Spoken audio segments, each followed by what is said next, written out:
in Concord at hospital.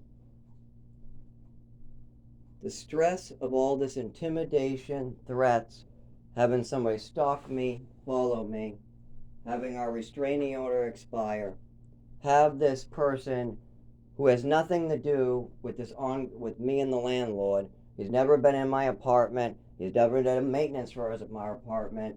He's never once got to know us. He's not part, and he's been banned from my work, my store. I had to talk to my manager about banning these individuals if they come back in, which they didn't do. So, these people are sitting in back of me. On the way into court, they're making threats, calling me names like faggot, even though that's only because my roommate 84 is bisexual and I wear tie-dye. I wear tie-dye. Not any rainbow flags, and I'm not homosexual. I just take care of old people, and I'm never judged. If a gay guy is next door and he's gay, I'm not going to judge. I don't give a fuck. Just don't hurt anybody and don't push it on to me and don't make it my problem. If I tell you to turn it down and don't call me something, I don't care if you're homosexual, you're not to call me that name. If you call me honey and I tell you no, do not call me honey, I don't care, no honey, and you keep on calling me names like that, then yes, I might have a problem with you calling me certain names, but not with your sexual preference. So it's how you behave. Because I'm so, I guess, open, my customers I don't judge, and this 84-year-old I don't judge, any of that.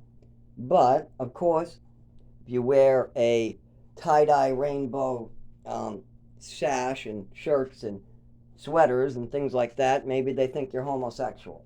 So they've committed hate crimes. They've called me a faggot, a junkie, and then assaulted me on the Ring camera. This was the landlord. Now the landlord has paid goons to start chasing me around town, trying to intimidate me, and he's even made it use my disabilities against me. I can't read or write properly, so we have not been able to read anything. We haven't been given anything during the discovery, yet they got everything. Everything we had, we gave to the landlord, and yet he lies. He lies and said he never got it. We gave him everything. We're even missing a paper because we gave him some of our single copies. So we gave the landlord everything, but yet he's lying that he is the one who didn't get enough, even though we got absolutely nothing. So we got zero stuff. He got something like 140 papers, a USB-C drive, and a USB drive. So we got 3 forms of it. We got nothing. But we told the clerk and the judge this, and we told them we can't read or write. My roommate's 84, never went to high school. He definitely can't read or write. He tries his best with assistance, but he can't do it. It takes him days just to do a paragraph. For me, I can read a little bit, but with difficulty, and it takes me a long time to understand, like War and Peace or something like that. A dictionary I can understand very quickly. War and Peace, court paperwork, court proceedings, stuff like that takes me a lot longer, and sometimes I just don't understand it at all.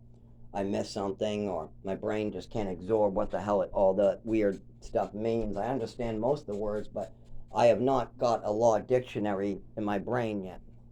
I'm trying to study those words, but a lot of them I just never heard of. Like these words right here. Just random court words, like whatever this is. Or Amado Morando Ed that's a law. These are all English, by the way. That's not Spanish. These are all in English. So I would have no clue what that paper means with that. So yeah, I have no way to know what the hell they're asking of me. So when the landlord files to have somebody that has nothing to do with anything just to intimidate us and threaten us, and have him be in the front of the court threatening us, and then in the courtroom sit in back of us and start giving us evil looks and this is a guy with a restraining order who's not allowed in our apartment any time we've lived here, who's literally assaulted an 84-year-old and already has gone to court. Why is he sitting in back of us in the courtroom?